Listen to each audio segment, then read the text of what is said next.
एका सुंदर जंगलात दोन पोपट राहत होते, चिंचू आणि मिन्नू. ते दोघे खूप जवळचे मित्र होते.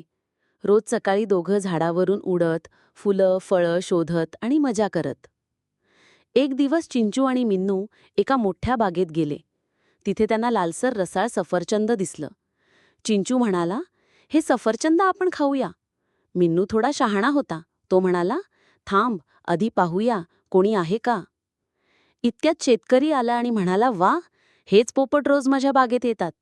आणि त्याने दोघांना पकडायला सुरुवात केली. पण चिंचू आणि मिन्नू दोघंही चपळ होते. ते पटकन उडाले आणि झाडावर जाऊन बसले. तेव्हा मिन्नू म्हणाला, शहाणपणा आणि सावधगिरी हीच खरी शिकार टाळायची गुरुकिल्ली आहे. त्यानंतर दोघांनी ठरवलं की फळं खाण्याआधी चारी बाजू पाहायच्या आणि मगच मजा करायची. शिक्षण: कुठेही जायचं असेल तर आधी नीट पहा आणि मगच पुढे जा. तुम्हाला व्हिडिओ आवडला असेल तर लाईक आणि सबस्क्राईब नक्की करा. धन्यवाद.